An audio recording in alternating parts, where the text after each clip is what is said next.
Oke,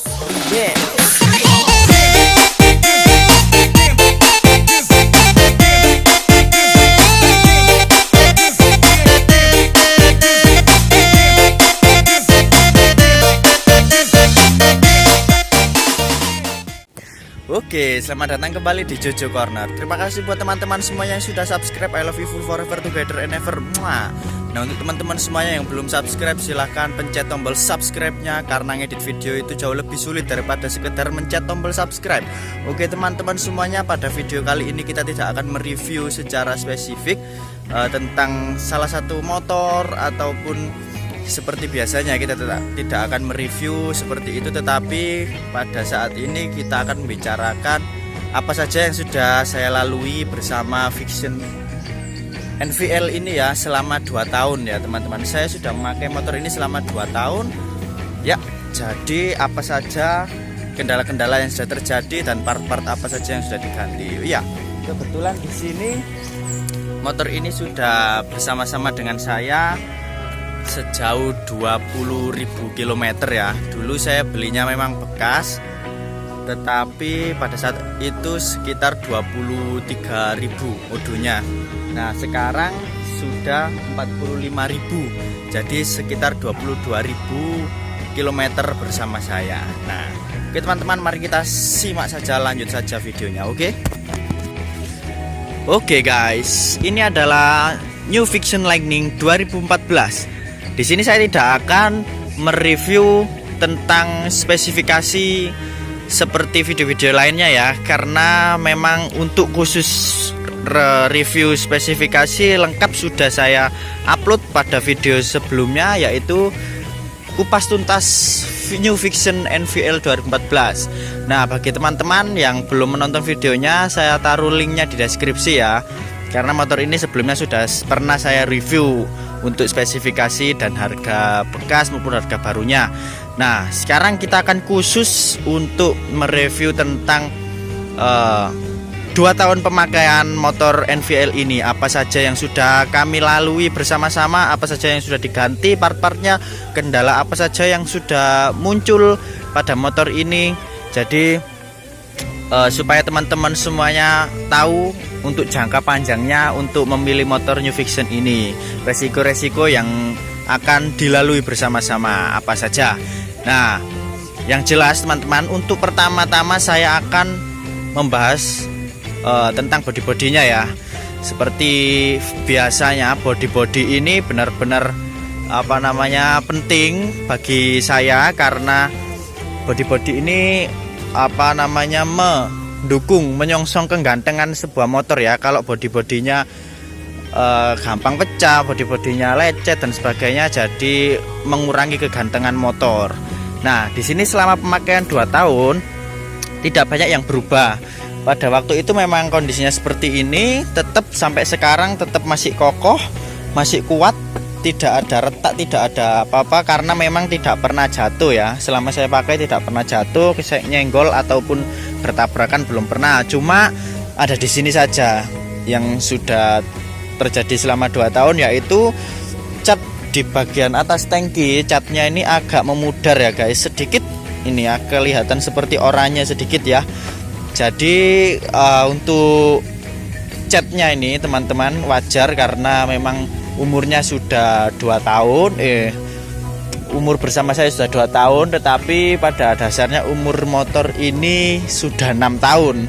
Karena memang 6 tahun, jadi wajar untuk catnya sedikit mudar, khususnya di bagian sini ya. Karena memang di rumah saya tidak dimasukkan rumah ini motornya, jadi di depan rumah, jadi bisa kepanasan maupun kehujanan, sehingga buat catnya sedikit mudar di area situ. Nah selanjutnya teman-teman, untuk bodi yang lain-lainnya tidak ada kerusakan sama sekali, tidak ada cat-cat yang memudar lagi. Nah khususnya teman-teman di bagian rangka ini ya, saya akui rangka Delta Box milik Vixion ini menurut pengalaman saya benar-benar luar biasa kokoh. Bahkan catnya masih bagus ya, masih mengkilat gini ya guys. Tidak ada keropos sama sekali nih guys, bisa kalian lihat sendiri, bahkan sampai ke dalam-dalamnya sini benar-benar masih bagus, masih utuh, tidak ada keropos sedikit pun. Tidak ada teyeng meneyeng sedikit pun.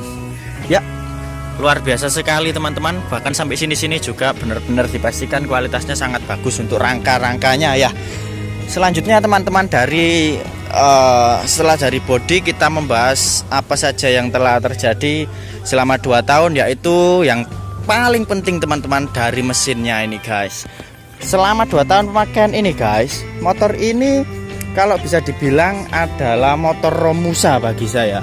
Motor kerja rodi, karena apa? Dia benar-benar saya paksa untuk melakukan banyak sekali kegiatan, banyak sekali trip yang sudah saya lakukan bersama-sama dengan cara riding yang benar-benar ekstrim. Karena apa?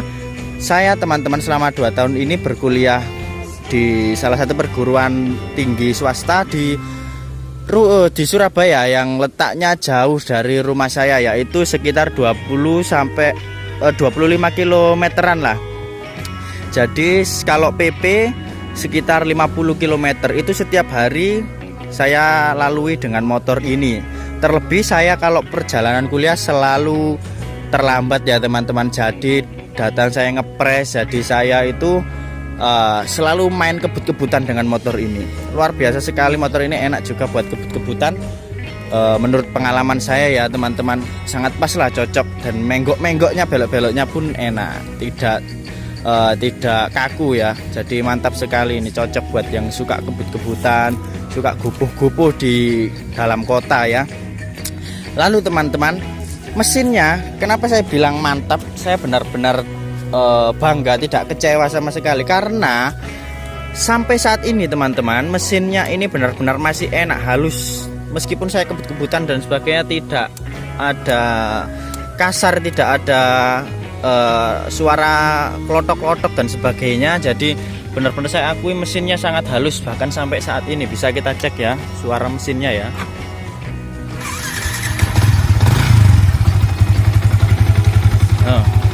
Mesinnya benar-benar masih halus.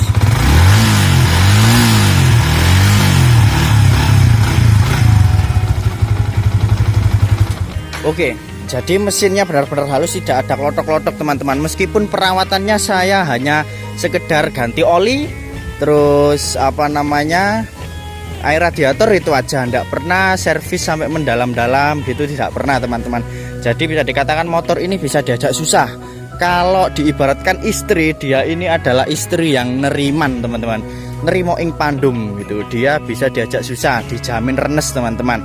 Nah, selanjutnya teman-teman, part yang sudah saya ganti yaitu selama 2 tahun ini ya, tadi sedikit perbincangan tentang pemakaiannya selama 2 tahun ini ya. Jadi sekarang kita akan mulai membahas tentang part yang sudah diganti, yaitu teman-teman tepat sekitar baru-baru ini.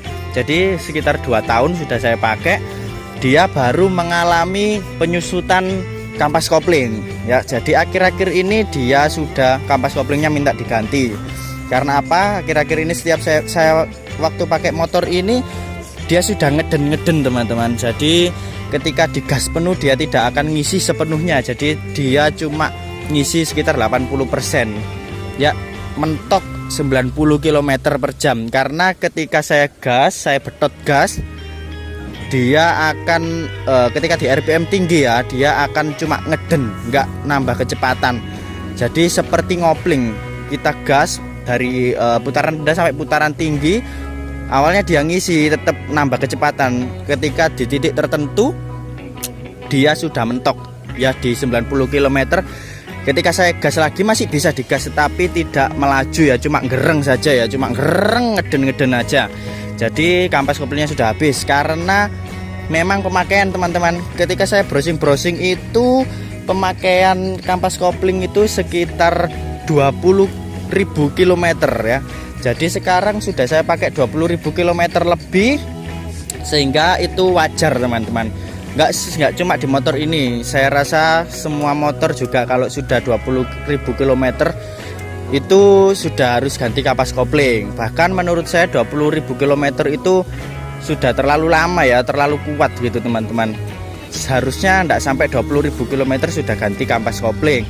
Tapi ini pemakaian saya benar-benar dia baru minta ganti kampas kopling setelah 2 tahun atau 20.000 km lebih.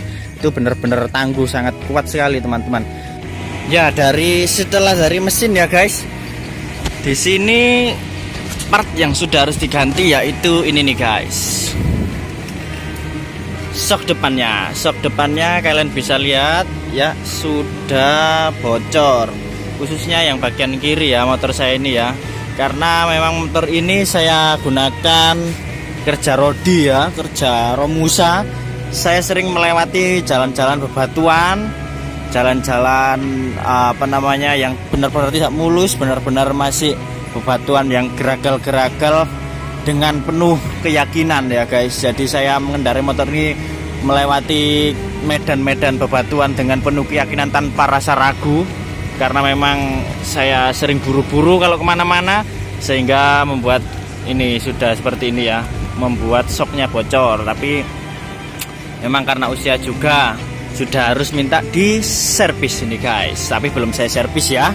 Selanjutnya setelah sok depan di sini ya, bearing depan belakang sudah saya ganti guys, beserta dengan rantai gear depan belakang alias rantai gear full set sudah saya ganti ya, karena pada saat itu gearnya ini yang belakang sudah mulai mulus, sudah gampang los. Jadi saya mulai ganti, saya bawa ke bengkel, tetapi ternyata kata montirnya bearingnya juga sudah dol ya, sudah los dol, jadi disuruh mengganti sekalian. Akhirnya saya ganti sekalian beserta bearingnya. Jadi kaki-kakinya ini rantai dan semuanya sudah diganti. Ini saya ganti dengan rantai yang biasa-biasa saja ya, bukan yang mahal-mahal, yang biasa-biasa saja, karena memang motor ini bukan untuk koleksi, bukan untuk itu, tapi karena untuk semata-mata kerja rodi. Ya, setelah itu ban ini teman-teman, bannya sudah diganti. Meskipun saya beli bekas ya, dan meskipun ban itu sudah berbeda konteks dari motor, tetapi tetap saya bahas karena ban ini sudah pernah saya ganti, yaitu sekarang saya pakai Aspira Premio Sportivo ya. Kebetulan ini saya dikasih saudara saya, jadi tidak mengeluarkan kocek yang begitu dalam. Harganya sekitar 500.000. Kalau yang belakang ini 500 sekian gitu. Yang depan sekitar 350-an. Nah, setelah itu apa saja yang diganti? Sudah teman-teman. Jadi yang pertama ya, yang sedikit lebih penting, lebih vital, yaitu kampas kopling karena sudah termakan usia. Lalu shock depan. Setelah itu rantai gear set dan juga bearing atau clacker ya teman-teman. Setelah itu ban. Nah, selain itu tidak ada yang perlu diganti, semuanya masih berfungsi dengan baik. Dari speedometer, kelistrikan semuanya normal dan tidak ada yang diganti. Oh iya sih, ini lampunya ya. Dulu saya beli bekas sudah dapat modifikasi lampu RTD ya, yang 6 titik ya, warna putih. Jadi itu benar-benar terang teman-teman, tetapi hanya sebentar saja dia sudah mati. Dan saya ganti lagi dengan lampu bolam kuning ya, biasa ya, karena memang terkenal RTD itu memang terkenal dia terang, bener-bener bagus ya, terang banget, terang benerang dan irit aki, tetapi usianya tidak begitu panjang, usianya relatif pendek ya teman-teman. Yap, jadi itu saja. Pemakaiannya juga luar biasa, saya pakai nggak mengecewakan, saya pakai kebut-kebutan setiap hari juga enak, saya pakai harian juga enak, khususnya dibuat di jalanan dalam kota juga enak, luar kota juga enak teman-teman. Terlebih karena ini sudah saya naikkan, shock depannya sudah naik, jadi tidak terlalu capek, jadi benar-benar nyaman. Meskipun pada dasarnya memang motor ini sudah nyaman. Oke teman-teman, terima kasih banyak. Itu saja sharing dari saya, pengalaman saya memakai motor ini selama 2 tahun atau 20.000 km lebih. Kiranya video ini bisa menjadi referensi buat teman-teman semuanya yang ingin membeli motor dan ingin melihat jangka panjang ke depannya. Oke, terima kasih banyak sudah menonton. Saya Jojo Corner, pamit undur diri. I love you full forever together and ever. Muah.